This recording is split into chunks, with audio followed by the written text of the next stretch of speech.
मण्डलाकारणं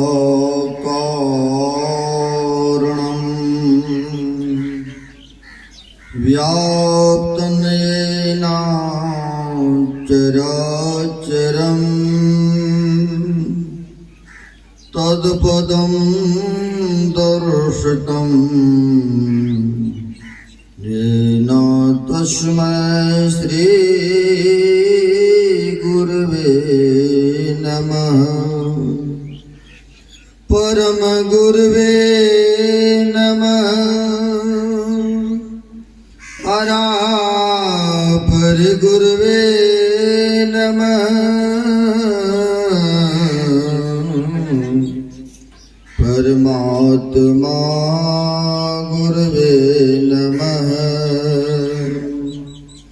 आत्मा गुरुवे नमः। आदि गुरुदेव अनादि गुरुदेव अनंत गुरुदेव अखिल गुरुदेव चरण गुरुदेव शरण गुरुदेव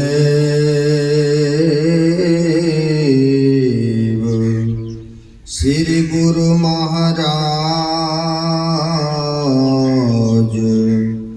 चरणारविंदो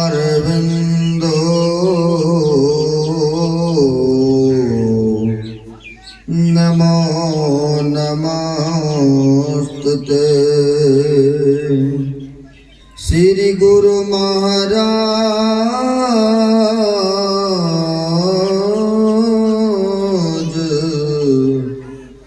चरणारविंदो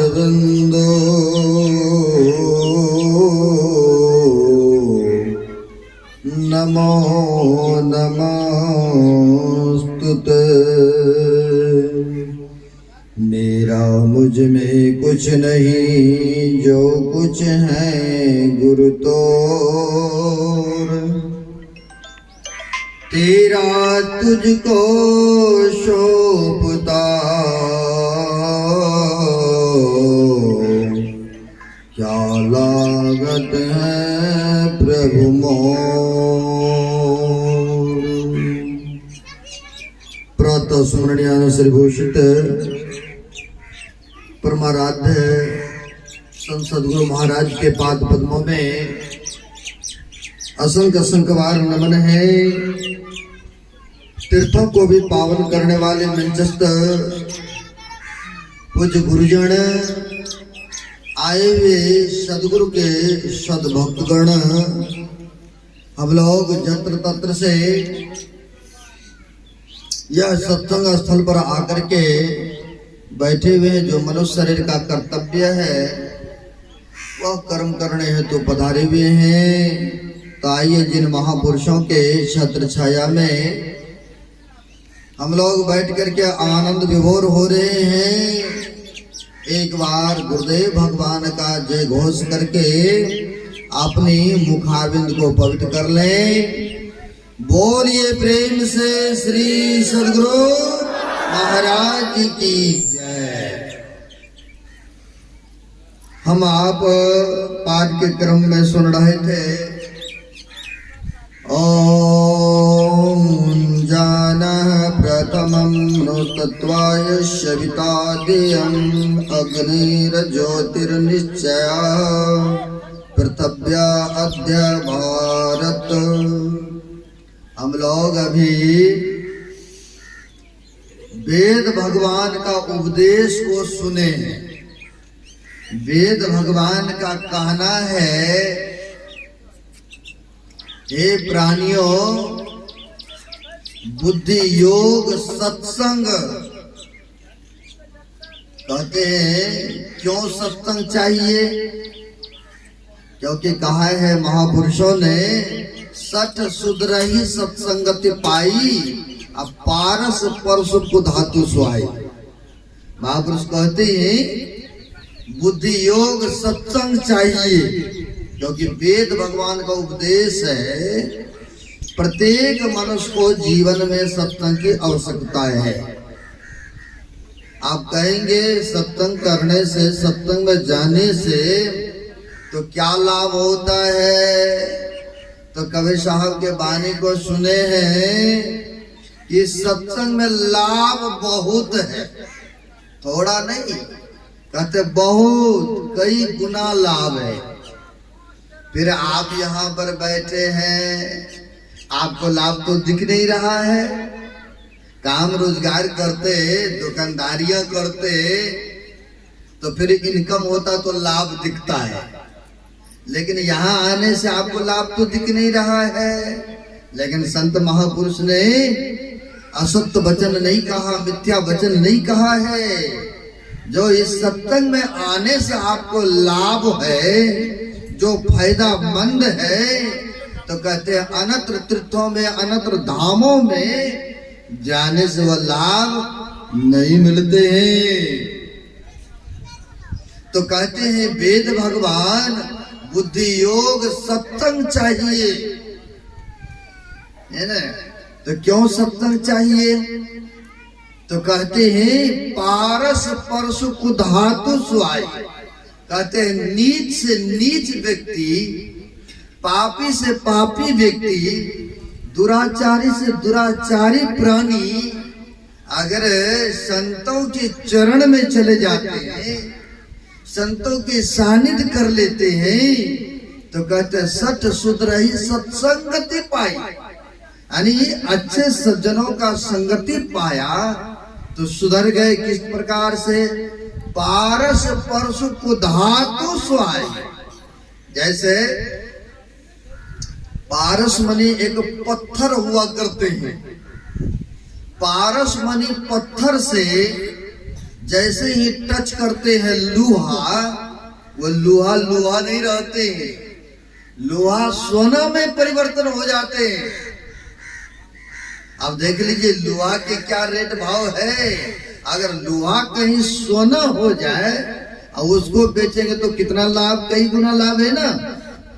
उसी प्रकार से कहते हैं जीवन में जो अशुभ कर्म बना है और कर्तव्य कर्म बना है, तो कहते हैं अगर संतों के सानिध्य मिल जाए, संत महापुरुषों के चरण मिल जाए, तो कहते हैं उसी प्रकार से वह मूल्यवान हो जाते हैं। जैसे लोहा पारस की संगति की है ना, तो लोहा लोहा नहीं रहे, लोहा सोना में परिवर्तन हो गए। उसी प्रकार से कहते हैं सठ सुधर ही सत्संगति पाई, यानी नीच से नीच, दुराचारी से दुराचारी प्राणी भी अगर उनको जीवन में सत्संग मिल जाते हैं तो वह व्यक्ति, वह प्राणी सुधर जाते हैं। गोस्वामी तुलसीदास जी महाराज अपनी कुटिया में भजन कर रहे थे, सुमरण कर रहे थे, तो राम भगवान प्रसन्न हो गए। और जब राम भगवान प्रसन्न होकर के उनके कुटिया में आए, तो राम भगवान कहते गोस्वामी जी से मांग लीजिए कुछ वरदान। तो गोस्वामी जी ने संसार की वस्तु को नहीं मांगे, संसार के पदार्थ को नहीं मांगे। क्या उन्होंने मांग किए? जो रामायण पढ़ते होंगे या सुने होंगे उनको पता होगा।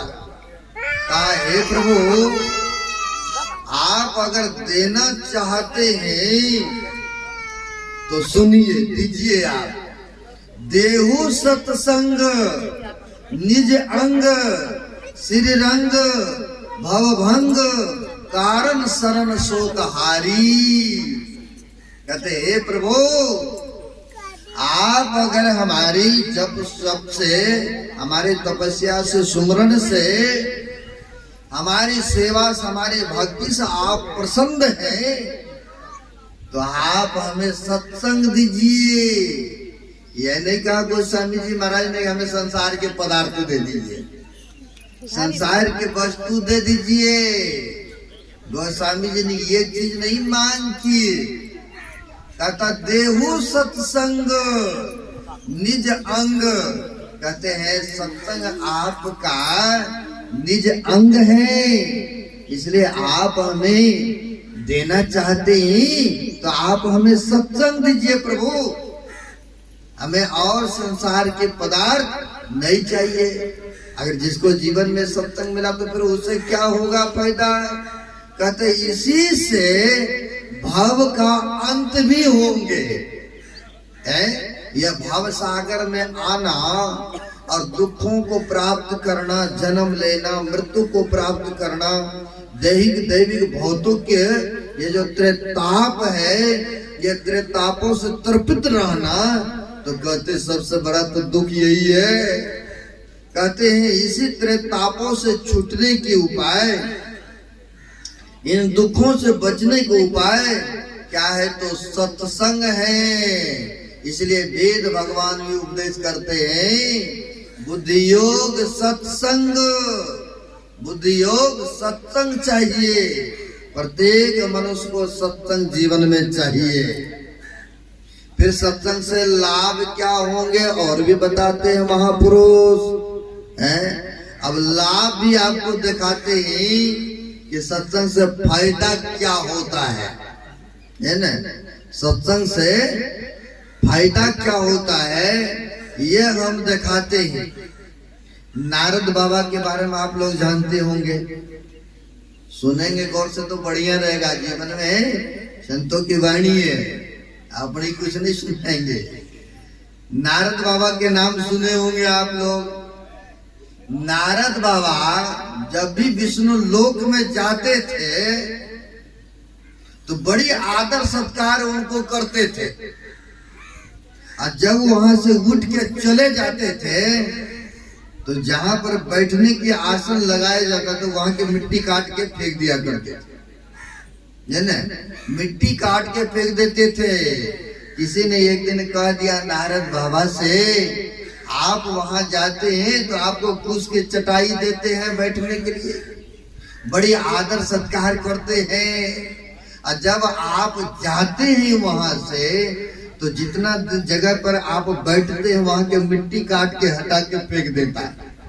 नारद बाबा ने कहा इतना बड़ा मेरा अपमान करते हैं? कहा एक दिन मैं देखता हूँ। वो क्या किए, गए और कुछ दूर से लौट करके आ गए वापस, और जब आते हैं वापस देखते हैं मिट्टी काट रहा है। कहा घोर अपमान, ठीक ही कहा था फलाना व्यक्ति ने, मेरा तो घोर अपमान आप लोग कर रहे हैं, क्यों ऐसा करते हैं? कहा आपने गुरु नहीं बनाए है ना, गुरु नहीं बनाए हैं इसीलिए आप निगुरे ऐसा कहा। अच्छा ये बात है। कहा हाँ। लो जी, फिर सत्संग में आना जाना प्रारंभ करने लग गए। सोचा कि गुरु धारण जीवन में करना चाहिए। यह सत्संग के लाभ क्या है, फायदा क्या है, ये भी सोचना समझना चाहिए, सुनना चाहिए। फिर देखते हैं अगर इसमें लाभ होगा तो गुरु भी बना लेंगे, और फिर सत्संग मनोयोग पूर्वक करेंगे भी। एक दिन के बात है, नारद बाबा ने विष्णु भगवान से पूछते हैं कि सत्संग से क्या लाभ होता है, सत्संग के महत्व क्या है, आप बताने की कृपा करें। तो विष्णु भगवान ने सोचा अपने से इसको बताना तो इनको विश्वास हो या नहीं हो, इनको प्रत्यक्ष आंखों से दिखाना चाहिए, है ना। आंखों से जब देखेंगे तो फिर इनको अनुभव होगा, तब ये सत्संग के महत्व को समझेंगे। तो नारद बाबा पूछते हैं कि बताइए सत्संग से क्या लाभ होता है, सत्संग का महत्व क्या है। जो वेद भगवान ने अभी हम लोगों को उपदेश किए, बुद्धि योग सत्संग चाहिए, प्रत्येक मनुष्य को सत्संग जीवन में चाहिए, है ना। लेकिन ये बाहरी कथा ये भी एक श्रवण ज्ञान है ना। बाहरी सत्संग भी चाहिए, लेकिन इतने से काम चलने को नहीं है। ये तो हरि चर्चा हो रहा है। ज्ञान चार प्रकार के होते हैं ना, जो पढ़ते हैं वेद उपनिषद को पता होगा, ज्ञान 4 प्रकार से होते हैं, है ना। जैसे अभी सुनते हैं, इसको कहते हैं श्रवण ज्ञान। इसको जो सुन रहे हैं इसको कहते हैं श्रवण ज्ञान। और फिर चिंतन मनन करते हैं तो मनन करते तो उसको कहते हैं मनन ज्ञान, श्रवण मनन। और फिर होता है निध्यासन ज्ञान, यानी करना प्रारंभ कर दिए। जब करना प्रारंभ किए तो चौथा ज्ञान है अनुभव ज्ञान। अनुभव ज्ञान, जैसे आप कहीं गए हैं तो वहां आंखों देखे अनुभव किए। जैसे कोई पंजाब गए हैं, हमारी कुटिया देखे हैं, जैसे सरदे ज्योतिष बाबू हमारी कुटिया में गए हैं पंजाब में, उन्होंने अनुभव किए हैं। अब कोई व्यक्ति यहाँ से बोलेंगे ऐसे है तो वो तो केवल अनुभव कर सकते हैं ना, एक महसूस कर सकता है, लेकिन अनुभव ज्ञान उन्हें नहीं हो सकता है। तो वही कहते हैं श्रवण मनन निध्यासन, फिर अंतिम है अनुभव ज्ञान। तो विष्णु भगवान ने सोचा इनको आंखों देखिए अनुभव कराना चाहिए। इस सत्संग से लाभ क्या होते हैं? तो नारद बाबा पूछते हैं सत्संग से लाभ क्या है? तो भगवान विष्णु ने कहा आप जाइए जंगल में, और जंगल में एक मोटा सारा वृक्ष है। अब वृक्ष पर एक कोई कीड़े हैं मोटे सा, तुम उनसे पूछ लेना सत्संग की महिमा क्या है। नारद बाबा की जिज्ञासा था अंदर से कि सत्संग की महिमा क्या है। नारद बाबा जाते ही जंगल में और सबसे मोटा जो वृक्ष था उसके पास गए तो देखते हैं एक पक्षी सा कीड़े थे। उनसे पूछते हैं कि बताओ भाई सत्संग की महिमा क्या है। इतना कहना था कि सत्संग की महिमा क्या है, महत्व क्या है। उतना ही देर में जैसे सत्संग की चर्चा हुआ उतना ही देर में वह पक्षियों के शरीर छूट जाते हैं, उनकी मृत्यु हो गए। अब वो छूट गए उनका शरीर। फिर नारद बाबा का और जिज्ञासा बढ़ गए कि सत्संग के महिमा पूछने में इनकी मृत्यु हो गए। चलते हैं फिर से कहे विष्णु भगवान से कहते हैं प्रभु आपने जिसके पास भेजे थे उनसे सत्संग के महत्ता के बारे में मैंने पूछा, उनकी तो मृत्यु ही हो गई। कहा अच्छा ऐसे करो, फलाने गांव में जाओ, आज ही ताजा एक गाय ने बछड़ा जन्म दिए, एक गाय बछड़ा को जन्म दिए हैं, उनसे पूछ लेना सत्संग की महिमा क्या है, तुम्हें बता देंगे। नारद बाबा गए तो देखते उस गांव में पता किए तो पता चला कि फलाने के गांव घर में बछड़ा जन्म दिए है गाय ने। जा करके चुपके से उनके पास पूछते कि बताओ जी हमें तो विष्णु भगवान ने भेजा है, सत्संग की महिमा क्या है। इतना कहना था कि वो बछड़ा का भी शरीर छूट गए। अब बछड़ा का भी शरीर छूट गए। अब नारद बाबा एकले दोले फिरात हो गए, भागते बने। कहीं घरवैया देख लेंगे तो कहेंगे यही आया था महात्मा है, कहीं पकड़ के बांध ना दे।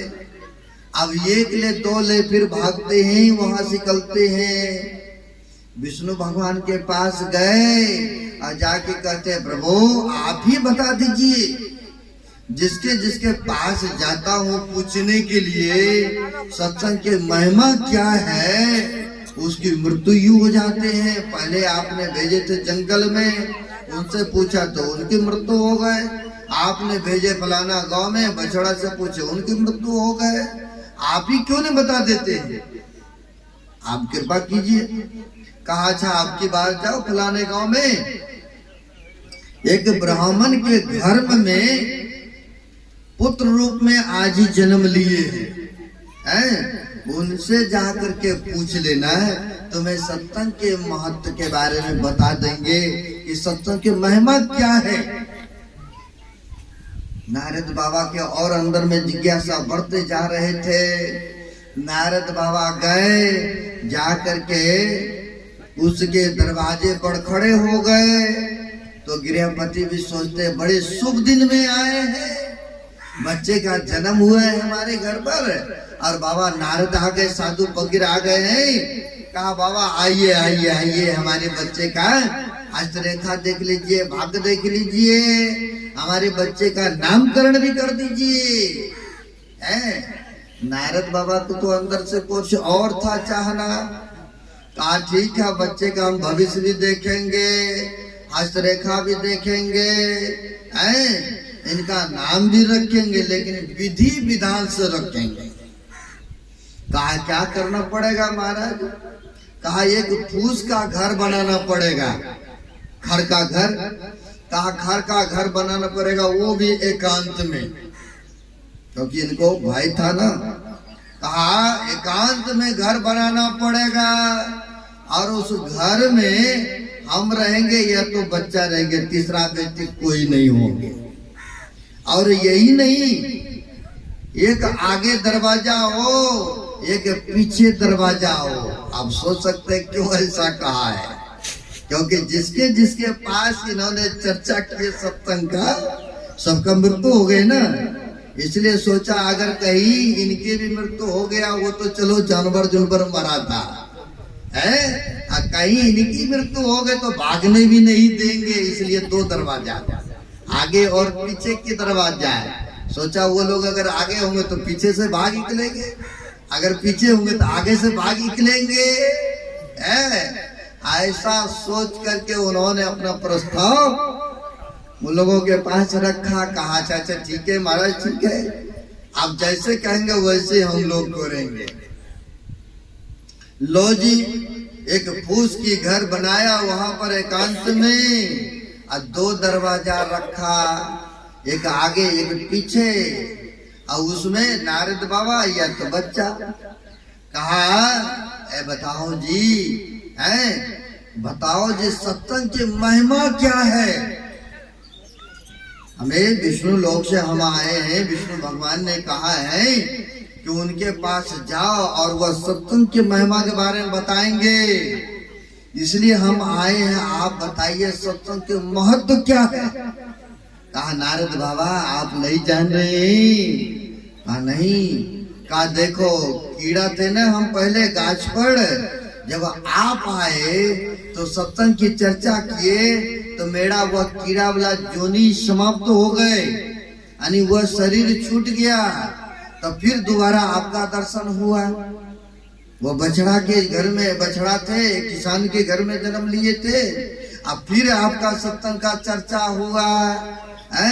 वो बछड़ा का भी शरीर छूट गया, अब बछड़ा का भी शरीर छूटा, तो अब देखिए आपकी कृपा यहाँ भी हुआ है। अब मैं मनुष्य शरीर में आ गया हूँ। आपका दर्शन करके, यह सत्संग सुन के, चर्चाएं सुन करके हमें तो उस जोनियों से मुक्ति मिली है। अब मैं मनुष्य शरीर में आ गया हूँ। अब तो मैं देखिए अब मनुष्य बन गया, तो अब सत्संग भजन कीर्तन करूंगा, है ना। अब मैं मनुष्य शरीर बन गया हूँ। बोला अरे सत्संग की इतनी बड़ी महत्व है? तो वही कहते हैं सत सुधरही सत्संगति पाई, है ना। पापी से पापी, दुराचारी से दुराचारी व्यक्ति भी अगर संत महापुरुषों के सानिध्य में चले जाए तो वह सुधर जाते हैं। उनकी पशुवृत्ति जो जोनियां हैं, उनकी जो पशुवृत्ति कर्म है, उनसे वह छूट जाते हैं। एक मनुष्य शरीर में गिनती आते हैं, एक सज्जन व्यक्ति की तरह गिनती होती। इसलिए बुद्धि योग सत्संग कहते हैं प्रत्येक मनुष्य को सत्संग जीवन में चाहिए।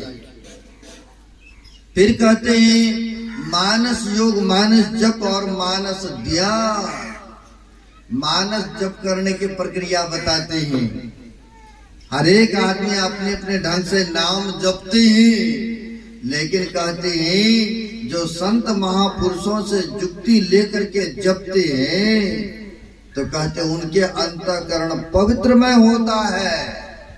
आप कहेंगे कैसे पवित्र होता है? जैसे स्नान करने से आपका शरीर पवित्र होता है ना, उसी प्रकार से ध्यान सत्संग करने से, जप करने से आपके अंतःकरण पवित्रमय होता है।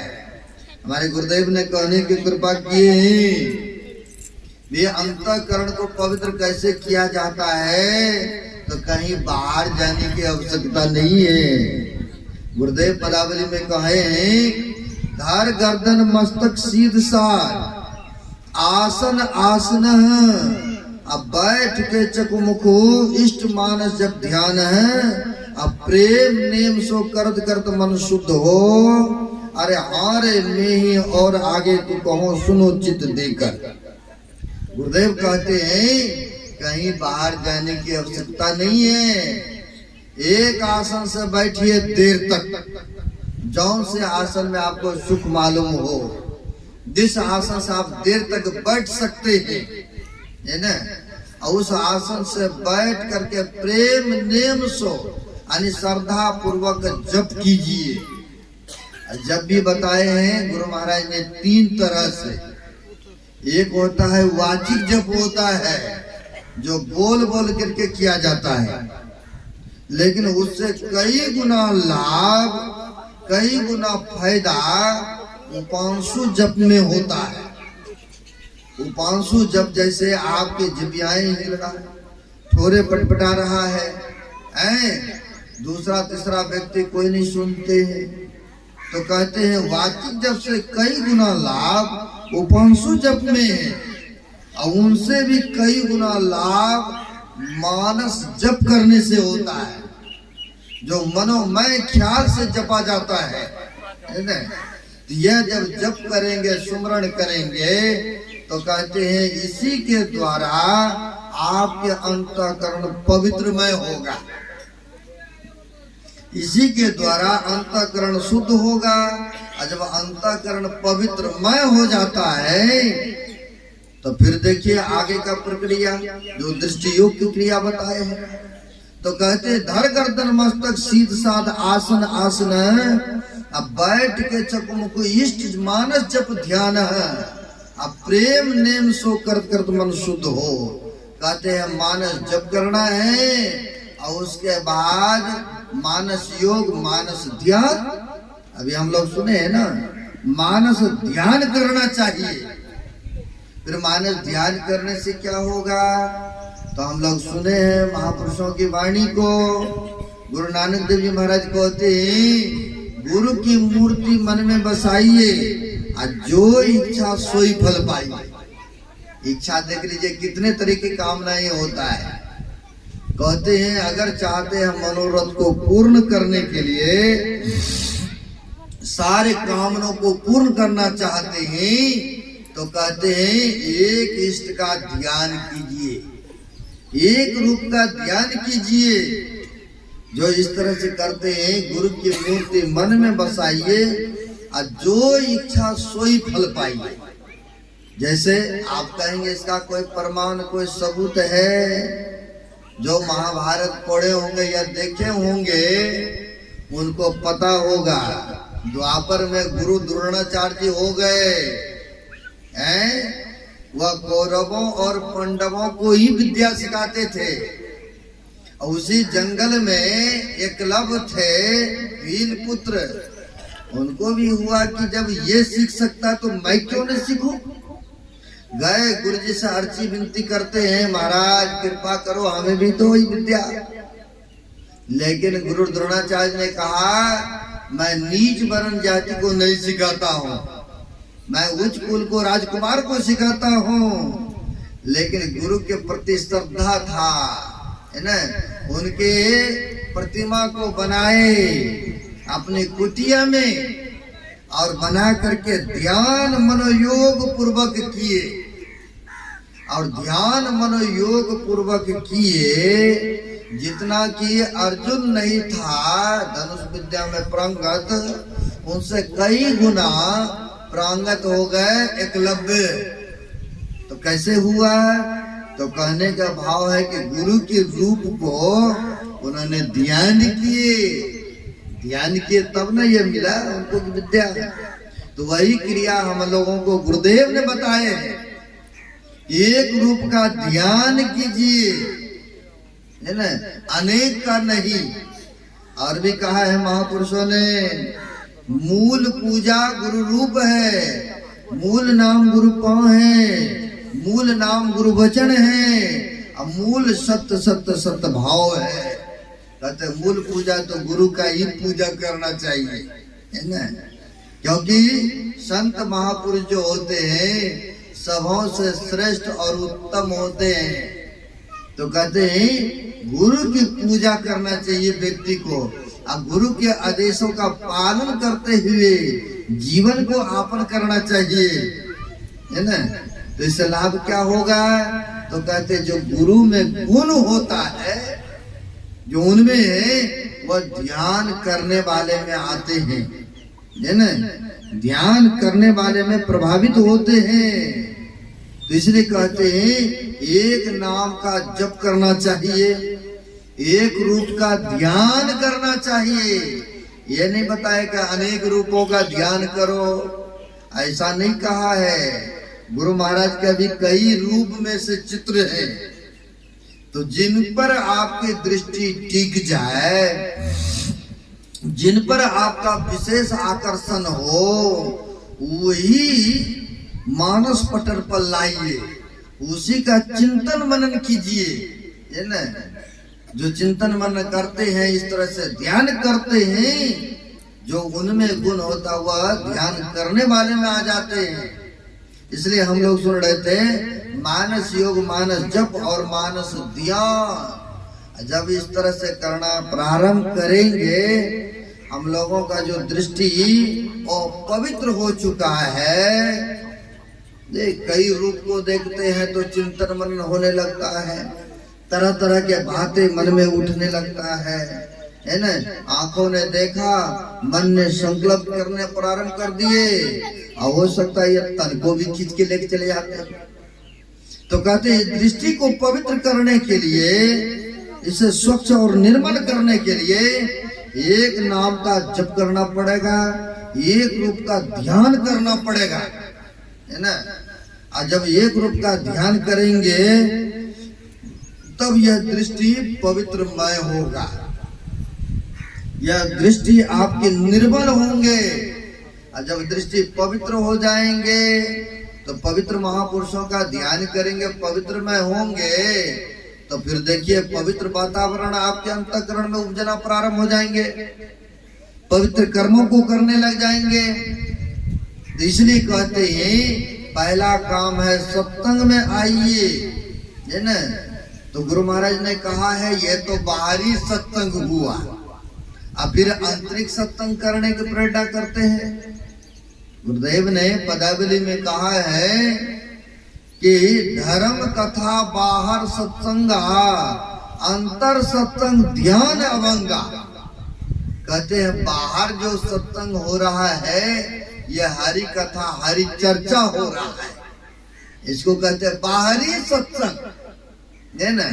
बाहरी सत्संग भी बहुत जरूरी होता है, आवश्यकता है। अगर बाहर में नहीं सत्संग सुनेंगे तो कैसे ज्ञान होगा। लेकिन इतने सीमित रह जाना, इससे भी कहते कल्याण नहीं हो सकता है, महापुरुष कहते हैं। फिर कहते हैं आंतरिक सत्संग करना चाहिए। बाहरी सत्संग करते क्रम में आंतरिक सत्संग भी करने के लिए महापुरुष कहते हैं। लेकिन बाहर के सत्संग से, संत महापुरुषों के सानिध्य करने से क्या लाभ होता, क्या फायदा होता है, ये भी मैं आपको दिखाऊंगा, बताऊंगा कि सत्संग में आने से क्या फायदा होता है। एक पूर्णिया जिला के थे कोई प्रोफेसर साहब, जिस समय गुरु महाराज तो शरीर में थे, उस समय की घटना है। जो संतों के चरण में जाते हैं, संत महापुरुषों के सत्संग में जाते हैं, तो उनकी देखिए रक्षा कैसे करते हैं महापुरुष। तो गुरु महाराज के सत्संग में भागलपुर कुप्पा घाट एक प्रोफेसर साहब अपनी पत्नी और बच्चे के साथ आगे कहा तो भागलपुर कुप्पा घाट सत्संग सुनने आए। तो आते हैं बैठते हैं, लेकिन बच्चा जो होते हैं ना, कभी इधर भागते कभी उधर भागते हैं। बच्चा तो बंदर के समान होते हैं ना, अल्लाह गुल्ला करते रहते हैं। माँ बाप तो बैठे हैं सत्संग में, बच्चा इकल करके इधर उधर भाग गए। आप देखे होंगे गंगा जी के किनारे के ऊपर में तो है ना स्थान, वो बच्चा क्या करते हैं, भागते उठते आगे कहा तो नदी के किनारे, बहुत सारे बच्चे थे उस जगह। अब वहां पर भागते हुए आया, मन में हुआ कि थोड़ा नहा लेता हूँ। अब बच्चा बुद्धि था, और जैसे पानी में गया वैसे कछाड़ था, पानी बहा के लेके भाग गए। अब पानी में लेके बहा गए उनको। अब बहा गए तो कहीं आगे में चल करके घूरना झरना इस तरह से गोल चक्कर होते ना, उस जगह था। कटेले एक वृक्ष था, उसी में लटका था इनका कपड़ा। अब होता क्या, यहाँ सत्संग में बैठे माँ बाप, अब खोजने लगे बच्चा कहाँ गए। अब पास में हो, कहीं यहाँ वहां हो तब तो मिलता।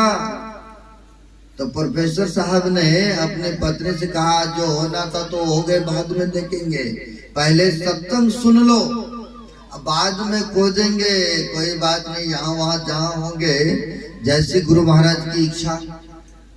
अब सत्संग बड़ी श्रद्धा के साथ सुनने लग गए। गुरु महाराज का सत्संग बड़ी श्रद्धा प्रेम के साथ सुन रहे हैं। और जैसे सत्संग संपन्न हुआ तो चर्चा भी किए, घोषणा भी करवाए कि बच्चा खो गए हैं, कहीं मिल नहीं रहा था। अब जब खोजने के लिए नदी के किनारे किनारे गए तो उनके कपड़ा किसी कटेले में लटका पड़ा था, और उनके कपड़े से वह घूम रहा था उसी जगह।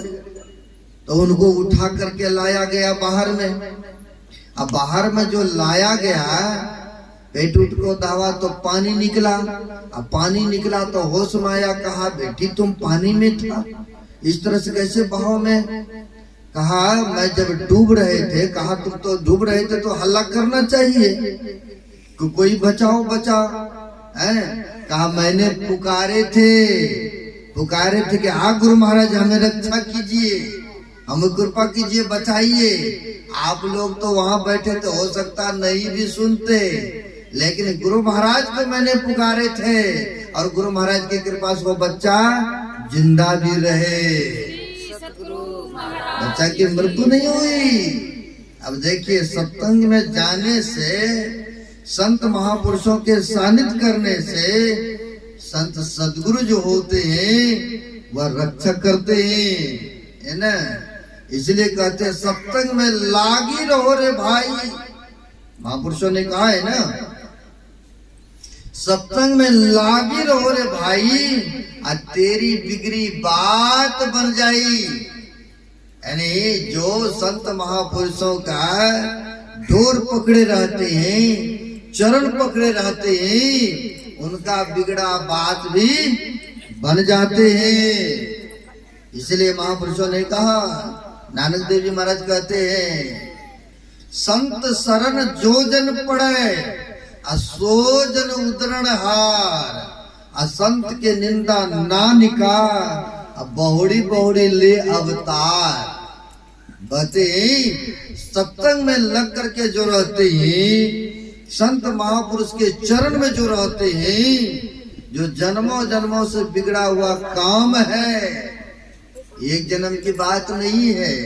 इस जन्म में कितना अशुभ किए हैं, कितना शुभ किए हैं, कितना पाप हुआ, कितना पाप पुण्य में कर्म हुआ है, तो करीब करीब थर्मामीटर सबके अंदर में है। लेकिन इसके बाद भी जो प्रारब्ध में जो पहले हम लोग कर लिए हैं वो तो पता नहीं है ना। तो कहते सत्संग में लागे रहो रे भाई, तेरी बिगड़ी बात बन जाई। यानी सत्संग में जो लगे रहते हैं, संत महापुरुषों के सानिध्य करते हैं, तो उनका जन्मों जन्मों का बिगड़ा बात भी बन जाते हैं सत्संग में आने से। जो नानक देव जी ने कहा ना, संत शरण जो जन पड़े सो जन उतरना, अरे संतों के चरण में जो चले जाते हैं, जो सत्संग में आ जाते हैं, उनका बिगड़ा बात भी बन जाते हैं। इसलिए संत महापुरुषों के सानिध्य में जाना चाहिए, जीवन में सत्य को अपनाना चाहिए। सत पथ पर जो चलते हैं तो कहते हैं ऐसे व्यक्ति का, ऐसे प्राणी का कभी भी अधोगति नहीं होते हैं, है ना। अभी हम लोग सुनते हैं, पढ़ते हैं रामायण को, कभी ही तो सुनते हैं ना, मति कीर्ति गति भूत बलाई, जब जई जतन जहां जई पाई, सो जानव सत्संग प्रभाव, लोको वेदना आनु पाऊ। तो कहते हैं जो अच्छे संगति करते हैं तो मति अच्छी हो जाती है, नहीं। मति अच्छी होने के बाद जैसे अच्छा कर्मों को करने लग जाते हैं, शुभ काम को करने लग जाते हैं, तो कहते हैं कि मति अच्छी हो गई। मांसाहारी पहले भोजन करते थे, शराब पीते थे, जर्दा खाते थे। अगर सज्जनों की संगति हो गए, अच्छे महापुरुषों की संगति कर लिए, तो आपका जीवन में परिवर्तन आ गए कि नहीं। तो कहते कहाँ जाने से हुआ, तो अच्छी संगति किए। तो वही कहते मति अच्छी हो गए, और जब मति अच्छी हो गए तो कीर्ति भी फैलने लग जाते हैं उनकी। लोग कहते हैं ना, फलाना भाव बहुत अच्छे सज्जन व्यक्ति हैं, अच्छे काम करते हैं। क्यों ऐसा कहते हैं? क्योंकि अच्छा काम को करते हैं ना, इसलिए उसकी यशगान होने लग जाते हैं, कीर्ति फैल जाते हैं। इसलिए कहते हैं मति कीर्ति, कीर्ति यशगान होने लग जाते हैं, गति अच्छी हो जाते हैं। वो भी चाहते हैं शरीर छूटे तो हमारे नरक हो, वो भी चाहते हैं।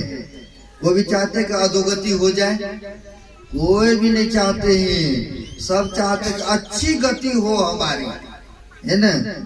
मति कीर्ति गति भूत भलाई, तो कहते हैं उनको सारे सुख सुविधाएं उपलब्ध हो जाते हैं। तो कहाँ जाने से, तो सत्संग संत महापुरुषों के चरण में जाने से।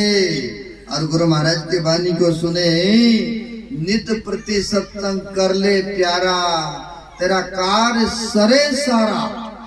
जो नित्य प्रति सत्संग ध्यान सुमरण करते हैं तो सारा कार्य उनका सुलभ हो जाते हैं, है ना। इसलिए विश्वास श्रद्धा निष्ठा के साथ संत महापुरुष के चरण में आना चाहिए और उनके कथन अनुसार जीवन को यापन करना चाहिए। जो संत महापुरुषों ने बताया है, सत्संग नित्य और ध्यान नित्य, रहिए कर संलग्न हो, बेविचार चोरी नशा हिंसा झूठ तजना चाहिए।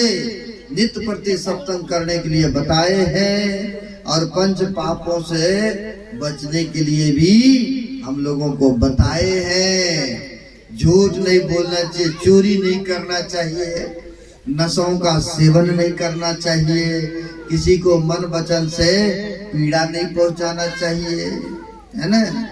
तो इसलिए कहते हैं कि सत्संग नित्य करेंगे, ध्यान नित्य करेंगे और इन पंच पापों को त्याग करके रहेंगे तो वही सज्जन होते हैं, वही एक धार्मिक व्यक्ति कहलाते हैं और उन्हीं का यशगान भी होने लग जाते हैं। तो यह सत्संग का यही फल है कि सत्संग में आने से मति कीर्ति गति उसकी सब कुछ अच्छी हो जाते हैं। बुद्धि योग सत्संग चाहिए, सत्संग में आना चाहिए। संत महापुरुषों से युक्ति लेकर के थोड़ा थोड़ा भी भजन ध्यान सुमरण करेंगे तो कहते हैं यह लोक और परलोक दोनों सुखद हो जाता है, मंगलमय हो जाता है। कहने के लिए तो बहुत सारी बातें ही 10:10 हो चुका है, आगे नहीं बढ़ूंगा। अपराह्न कालीन में विशेष रूप से भी सत्संग में आने से लाभ क्या होता है या आंतरिक ध्यान स्मरण करने से क्या लाभ होता है, भक्ति क्या है, भक्ति की प्रकाष्ठा क्या है, ये सारी बातों पर विशेष रूप से अपराह्न कालीन के सत्संग में चर्चाएं होंगे। अभी के सत्र में इतना ही रहा। अब गायक हैं हमारे, तो उनसे एक छोटा सा सत्संग के महिमा के बारे में भजन श्रवण करेंगे, फिर 2 आध्यात्मिक आरती होंगे। आगे नहीं बढ़ता हुआ